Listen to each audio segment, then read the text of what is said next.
Historia de este gallo, del escritor español Federico García Lorca, cuento publicado en 1928. Historia de este gallo. En el año 1830 llegó a Granada, procedente de Inglaterra, donde había permanecido una larga temporada perfeccionando sus estudios, el granadino don Alambro.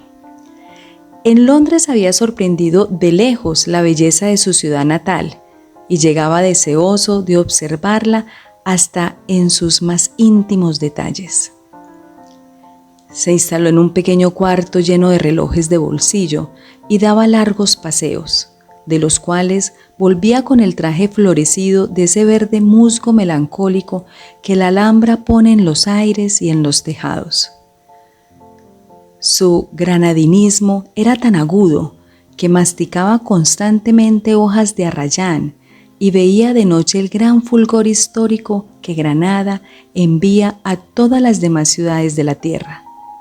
Se hizo, además, un excelente catador de agua, el mejor y más documentado catador de agua en este Jerez de las Mil Aguas.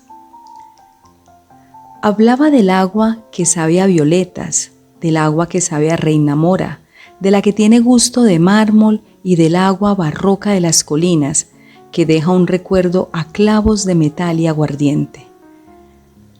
Amaba con ternura deshecha de coleccionista todos los permanentes filtros mágicos de Granada, pero odiaba lo típico, lo pintoresco y todo lo que trascendía a marcha castiza o costumbrismo. Poco a poco la gente se familiarizó con su figura.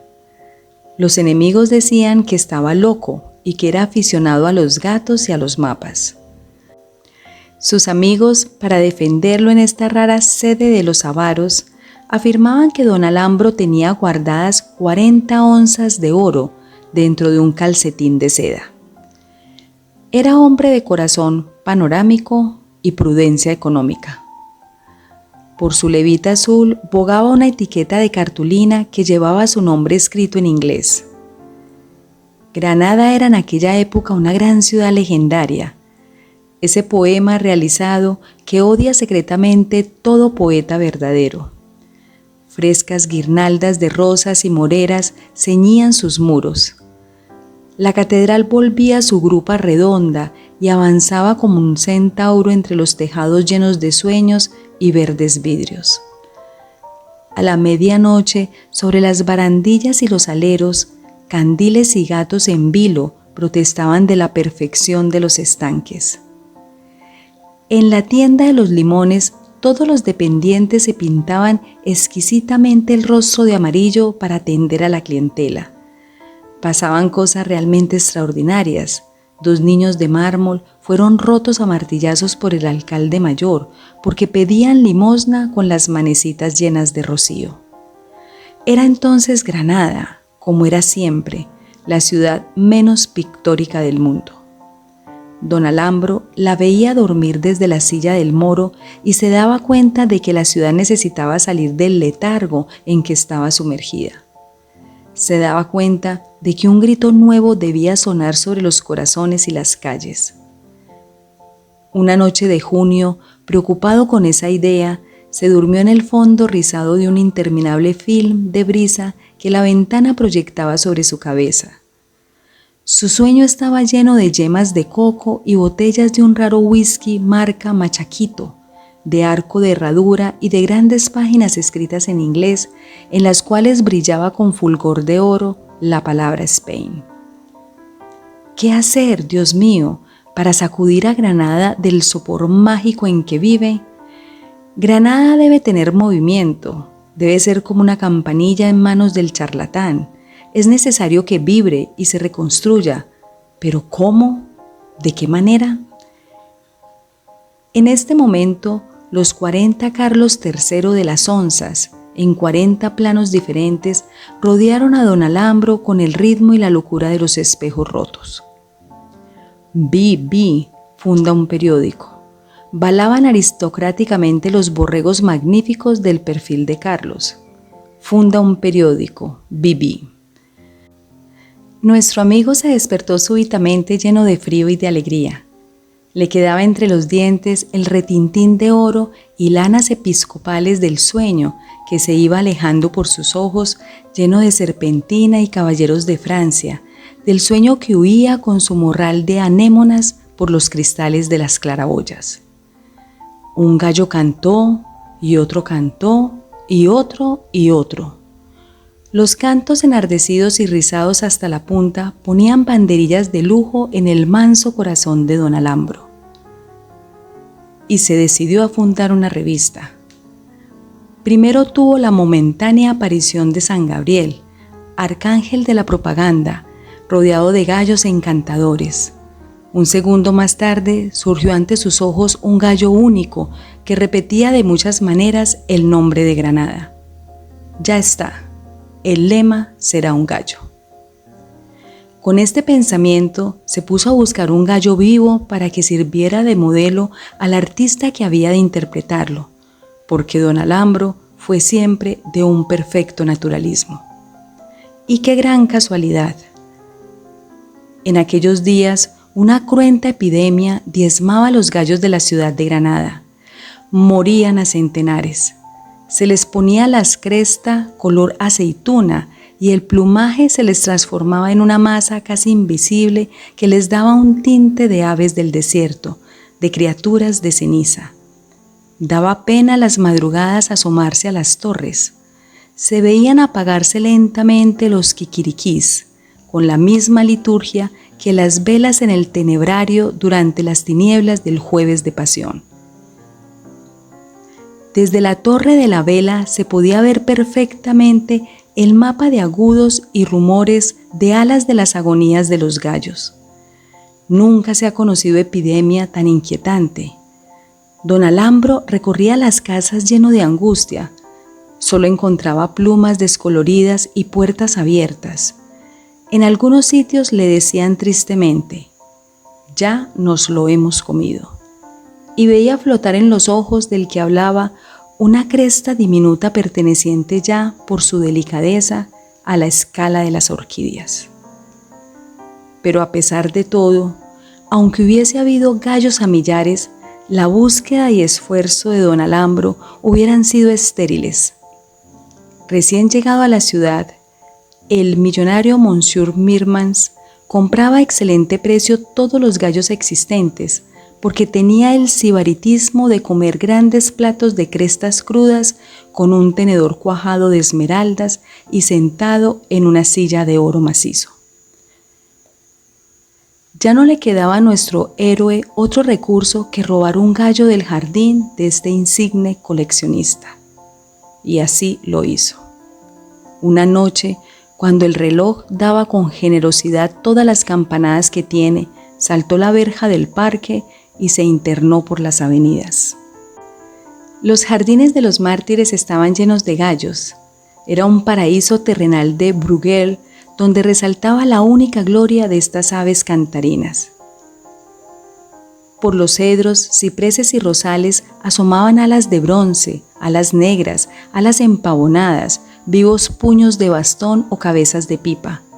Don Alambro cogió arrebatadamente un gallo sultán que dormía en una rama y partió lleno de alegría con su tesoro. Al abandonar el jardín, el animal lanzó su kikirikí de medianoche, húmedo kikirikí de hongos y violetas, ahogado en la manga del erudito ladrón. En aquella época aventurosa, Granada estaba dividida por dos grandes escuelas de bordado. De una parte, las monjas del Beaterio de Santo Domingo. De otra, las monjas de Santo Domingo conservaban en una caja de terciopelo las dos agujas matrices de su escuela barroca, las dos agujas con que hicieron maravillas virginales las artistas Sor Sacramento del Oro y Sor Visitación de la Plata. Era aquella caja como el fuego vestal que inflamaba el corazón almidonado de las novicias, elixir permanente de hilo y consulta. Paquita Raya, en cambio, tenía un arte más popular, más vibrante, un arte republicano lleno de sandías abiertas y de manzanas endurecidas sobre el tejido. arte de exactas realidades y emoción española. Todas las personas morenas eran partidarias de Paquita. Todas las rubias, castañas y un pequeño núcleo de albinas partidarias de las monjas. Aunque hay que confesar que las dos escuelas eran maravillosas, porque si las religiosas del Beaterio triunfaban empleando 1 tonelada de oro en el manto para la Soledad de Osuna, Paquita triunfaba en Bruselas con un bordado representando el Patio de los Leones, en el cual había más de 5,5 millones de puntadas. No dudó mucho don Alambro qué tendencia debía adoptar para realizar su proyecto. Con el sordo hervor de la prisa, se dirigió a la casa de la bordadora y puso su mano escuálida sobre la mano cortada del postigo. ¿Quién es? Hacía un frío limpio de nubes. La cuesta de Gomeles bajaba llena de heladas agujas de fonógrafo. Era la 1 de la madrugada. El duelo de los surtidores golpeaba en las praderas del silencio. Chorros cristalinos caían de los tejados y mojaban los cristales de los balcones. Al dolor fisiológico del agua quebrantada por el hilo se unía su tenaz insomnio. Insomnio lleno de pequeños tambores incesantes que ponen loca la noche de la ciudad. ¿Quién es? Abrieron la puerta y don Alambro subió al primer piso. Toda la casa crujía y lloraba el desconocido martirio de la tela acribillada por las agujas. Paquita Raya salió a recibirlo. Vestía un traje de seda verde con manga de jamón, apretada cintura, enaguas blancas rizadas con tenacillas y un corsé de ballenas de plata que ganó en un concurso de la ciudad de Rius. A sus pies había un montón de madejas y punzones de hueso, en doble símbolo de técnica y gloria. Ni don Alambro ni Paquita cambiaron una sola palabra, pero Paquita comprendió perfectamente el asunto y, llena de sugestivo delirio, empezó a bordar con sus agujas favoritas un admirable gallo con realce. Don Alambro se sentó melancólicamente.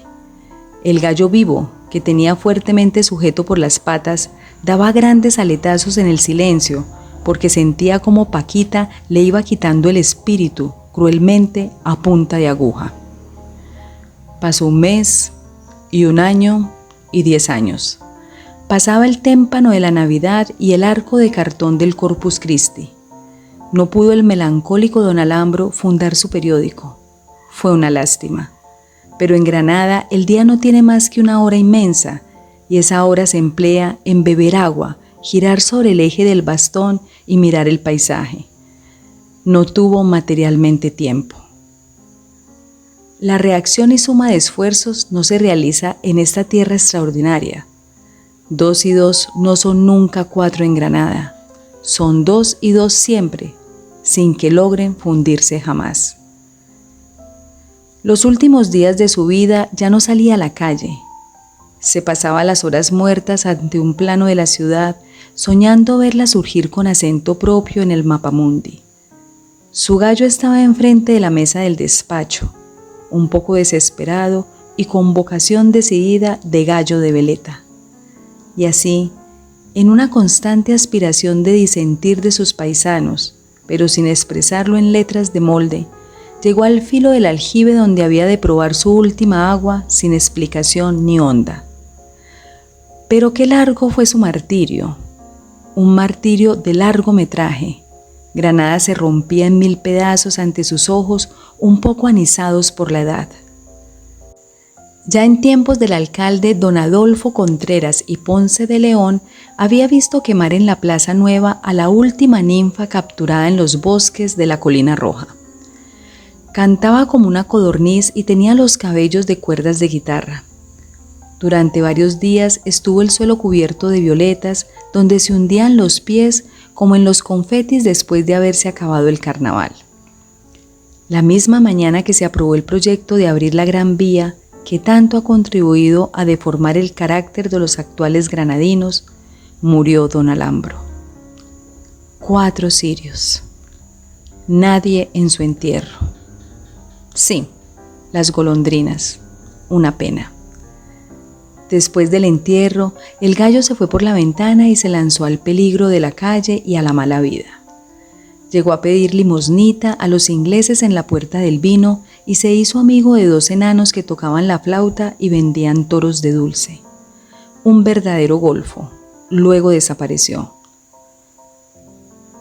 Cuando mis amigos decidieron fundar esta revista, no sabían darle nombre. Yo conocía la historia del gallo de Don Alambro, pero no me atreví a resucitarla, y aquí que hace varios días subieron a mi casa todos los redactores contentísimos. Traían un gallo admirable. Era de plumas azul Rolls Royce y gris colonial, con todo el cuello de un delicioso azul falla que se le acentuaba en el espolón. ¿De dónde es este gallo? Soy el gallo de Don Alambro. Pues que se vaya, gritaron todos. Me he renovado para venir en busca vuestra y poder subir al título que tanto ansío y para el que fui creado. A mí, el título que me gusta es El suspiro del moro, dije yo. Y a mí, Romeo y Julieta, dijo otro. Y a mí, Vaso de agua, repitió una vocecita. Señores, por Dios, gritó el gallo, yo no pido que tengáis la ideología de Don Alambro. También yo he cambiado de parecer, pero no me rechacéis por mi historia. Eso no lo puedo resistir. Aquí no se puede hacer nada sin contar con la historia. Soy bello, anuncio la madrugada y como lema, seré siempre insustituible. Hubo una discusión violentísima en la que el gallo suplicaba de manera tierna. Basta, amigos míos, dije enérgicamente, bajo mi responsabilidad, sube al título. Abrimos el balcón y el gallo ascendió al título con todas sus plumas encendidas. Ya en la caña del título nos saludó a todos de manera inefable. Manera de agua y jacinto, poema de quien rompe una guitarra sobre el mar del amanecer, dalia en el olivo y bosque en mano, juego y mentira. Hemos celebrado la ascensión del gallo al título de esta revista haciéndole bordar 4 gallinas de seda rutilantes para que su pico guste ardiente fruta de zigzag en la evocadora madrugada oscura de la imprenta. Mientras mis amigos aplaudían, yo escuchaba emocionado la sonrisa de Don Alambro, que me llegaba envuelta en el denso algodón en tronco de la sepultura. Canta, gallo, regallo y contragallo. Canta seguro bajo tu sombrerito de llamas, porque una de tus gallinas puede ser muy bien la gallina de los huevos de oro. Fin. Federico García Lorca nació en España en 1898, poeta y dramaturgo. Perteneció a la generación del 27, de la cual fue su exponente de mayor proyección internacional. Delicado, angelical incluso, fue criado por una madre hospitalaria y un padre comprensivo. Su primitiva vocación fue la música, estudió guitarra y piano. Más tarde estudió filosofía y letras en la Universidad de Granada y se licenció en Derecho. En 1917 apareció su primera composición literaria. Se titulaba Fantasía Simbólica. En 1919 se instaló en la Residencia de Estudiantes de Madrid, donde conoció a autores ya consagrados como Juan Ramón Jiménez, Salvador Dalí y el cineasta Luis Buñuel. En el ambiente de ebullición cultural del Madrid de los años 20, brillaría pronto el magnetismo de la arrolladora personalidad de Federico García Lorca, cuyo perenne simpatía y vitalidad encubría un íntimo malestar que solo su obra dejaría entrever. Sus polifacéticos intereses lo llevaron a dedicarse con pasión no solo a la poesía, sino también a la música y al dibujo, y empezó a interesarse por el teatro. En 1920 estrenó su drama El maleficio de la mariposa. Aunque el estreno fue un fracaso, su producción teatral acabaría siendo tan aclamada como su poesía. En 1921 publicó su primera obra en verso, Libro de Poemas, con la cual, a pesar de acusar las influencias románticas y modernistas, consiguió llamar la atención. El reconocimiento y el éxito literario de Federico García Lorca llegó con la publicación en 1927 del poemario Canciones y sobre todo con las aplaudidas y continuadas representaciones en Madrid del drama patriótico Mariana Pineda, quien había sido condenada a muerte por bordar en una bandera una inscripción liberal. Un rasgo característico de su poética es la identificación con lo popular y su posterior estilización culta. Tal orientación llegó a su plena madurez con su obra El romancero gitano, 1928. Formalmente Lorca logró un lenguaje personal, inconfundible, cuya clave es la profunda asimilación por parte del poeta de los elementos y formas populares y su combinación con audaces metáforas y con una estilización propia de las exigencias de la poesía pura, etiqueta que en sus inicios asumieron los miembros de su generación. Lorca viajó a Nueva York, cuya impresión de ciudad se materializó en Poeta en Nueva York, un canto angustiante con ecos de denuncia social contra la civilización urbana y mecanizada. Luego se trasladó a Cuba, donde impartió algunas conferencias memorables como Son de Negros. En 1930 regresó a Madrid, donde le aguardaba la consagración definitiva como uno de los mayores dramaturgos de las letras españolas. Los últimos años de su vida los consagró al teatro, en el que se destacan los 3 grandes dramas rurales que constituyen la cima de su producción y que sitúan a Lorca entre los grandes dramaturgos europeos: Bodas de Sangre 1933, Yerma 1934 y La Casa de Bernarda Alba 1936, erigidas en piezas ineludibles del repertorio contemporáneo. Todas ellas siguen siendo constantemente representadas en escenarios de todo el mundo. Tras la aparente variedad de géneros y estilos, la obra de Federico García Lorca presenta una marcada unidad temática, tanto en el yo poético del libro de poemas, como en los personajes de su romancero gitano o en los protagonistas de las grandes tragedias de su madurez. Las ansias vitales se ven abocadas a una frustración causada por fuerzas hostiles, las cuales pueden mantenerse en un ámbito telúrico, simbolizando acaso las limitaciones inherentes a la condición humana, o bien objetivarse en un medio social que, lo mismo si es tradicional o tecnificado, acaba destruyendo toda tentativa de autorrealización.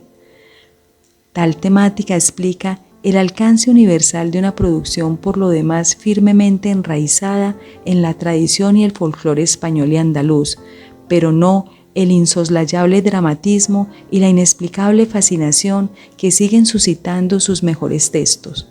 Su prematura muerte a los 38 años no hizo sino truncar un flujo de creaciones que en La Casa de Bernarda Alba rozaba ya la perfección. Federico García Lorca fue fusilado en 1936 por fuerzas franquistas en el marco de la Guerra Civil Española. Su asesinato causó una honda conmoción internacional y convirtió al artista en el trágico símbolo de la brutal intolerancia del fascismo. Gracias por escuchar. Narradores: Marilena Gil y Fernando Gutiérrez. Libromante es un proyecto enfocado en la difusión de obras literarias. Suscríbete y siempre recibirás nuestro contenido. Deja un like y esto nos ayuda a llegar a más personas. Muchas gracias.